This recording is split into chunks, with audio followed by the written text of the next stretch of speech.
اے کٹھ ملاؤ، پورے بھارت کے، پوری دنیا کے ملا مولویوں مجھے بتاؤ، ایک قرآن پڑھنا کیا ہوا؟ کوئی مر گیا، دوسرے دن اس کے گھر میں ٹھلوے جمع ہو گئے۔ السلام علیکم ناظرین، آج میں آپ کے ساتھ ایک ایسی ویڈیو شیئر کرنے جا رہا ہوں جس ویڈیو میں آپ کو دیکھنے کو ملے گا مولانا جرجس کا بیان، جس میں آپ نے کچھ دیکھا بھی ہوگا۔ سبھی مسلمانوں کی بات نہیں کر رہا ہوں، کچھ مسلمان ایسے ہوتے ہیں جب کسی پریوار میں سے کوئی آدمی گزر جاتا ہے، دنیا سے رخصت ہو جاتا ہے، تو اس کے گزرنے کے بعد اس کے گھر والے قرآن پاک پڑھواتے، خود نہیں پڑھتے، دوسرے بچوں سے پڑھواتے ہیں۔ مدرسوں میں جا کر کے انہیں کچھ ایک ٹائم کا کھانا دے کر کے ان سے پوری قرآن شریف پڑھواتے ہیں، سوچتے ہیں کہ اس کا جو ثواب ہے وہ ہمارے جو گزر گیا ہے، جو شخص گزر گیا اس کو پہنچ جائے گا۔ تو اسی بات کو لے کر مولانا جرجس نے بیان کیا ہے، تو آئیے سنتے ہیں اس بیان کو۔ اے کٹھ ملاؤ، پورے بھارت کے، پوری دنیا کے ملا مولویوں مجھے بتاؤ، ایک قرآن پڑھنا کیا ہوا؟ کوئی مر گیا، دوسرے دن اس کے گھر میں ٹھلوے جمع ہو گئے۔ ٹھلوے جانتے ہو؟ کرائے کے ٹٹو جمع ہو گئے۔ کیا ہوا؟ مرنے والے پہ قرآن پڑھا جائے گا، بخش دو۔ ایک ایک پارا سب کو پکڑا دیا، لو پڑھو۔ الحمدللہ رب العالمین، اللہ مرنے والے کو جنت دے، اللہ مرنے والے کو پورا قرآن کا ثواب عطا فرما، ہم نے جو پڑھ دیا پورا اس کا ثواب مرنے والے کو ملے۔ 30 پارے پڑھ کے مرنے والے کو ثواب پہنچا دیا گیا۔ اب مرنے والے نے جتنے بھی گناہ کیے ہوں گے سب معاف، سیدھے جنت الفردوس میں چلا جائے۔ پورا قرآن پڑھ کے بخش دیا۔ اب اس نے جو افیم کھائی، گانجا کھایا، ہیروئن استعمال کی، سب معاف۔ ہیروئن کھا کر بیوی کو پیٹا، وہ بھی معاف۔ شراب پی کر آیا اور اپنی بیوی کو مارا، وہ بھی معاف۔ کیوں؟ قرآن پڑھ کے بخش دیا گیا۔ اب ایک کٹھ ملا، تیری بخشش ہو جائے یہ بہت بڑی بات ہے، دوسرے کی بخشش کروا رہا ہے۔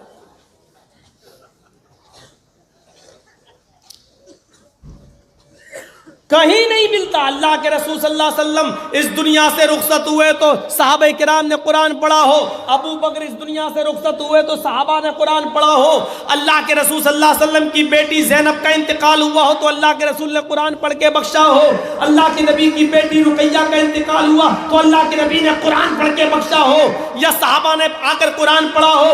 نبی کی تیسری بیٹی ام کلثوم کا انتقال ہوا، کبھی اللہ کے رسول نے اور صحابہ نے قرآن پڑھ کے بخشا ہو۔ اللہ کے نبی کے زمانے میں اتنے صحابہ کا انتقال ہوا، کبھی سارے صحابہ اور اللہ کے رسول نے جمع ہو کر کبھی قرآن پڑھ کے بخشا ہو۔ اے کٹھ ملاؤ، پورے بھارت کے، پوری دنیا کے ملا مولویوں مجھے بتاؤ، ایک دلیل مجھے دکھا دو کہ اللہ کے رسول نے اور تمام صحابہ نے مل کر کسی صحابی پر پڑھ کے بخشا ہو۔ اب کیا جواب دیں گے اس کا؟ نہیں، نبی نے اور صحابہ نے تو نہیں بخشا، اس لیے کہ صحابہ تو ویسے ہی جنتی ہیں، ان پہ پڑھنے کی ضرورت ہی نہیں تھی۔ تو اس کا مطلب صحابہ ویسے ہی جنتی ہیں، وہ نماز نہیں پڑھتے تھے کیا؟ روزہ نہیں رکھتے تھے کیا؟ اچھا ٹھیک ہے، صحابہ کو ضرورت نہیں تھی، نبی کو ضرورت نہیں تھی، تو اس کا مطلب یہ ہے کہ ہمیں ضرورت ہے؟ اس کا مطلب یہ ہے کہ ہم جس پر پڑھتے ہیں وہ بخش دیا جاتا ہے، تو اس کا مطلب یہ ہوا کہ ہم لوگوں نے جتنے بھی گناہ کیے قرآن پڑھ کے بخش دو، ہم جنتی ہو جائیں گے۔ یہ سرٹیفکیٹ دے رہے ہیں آپ نا، سرٹیفکیٹ۔ ایک دلیل نہیں ملتی ہے۔ مرنے والے کے لیے صرف آپ یہ کام کر سکتے ہیں، مسجد میں گئے، آپ نے ظہر کی نماز پڑھی، نماز پڑھنے کے بعد امام کا انتظار مت کیجئے،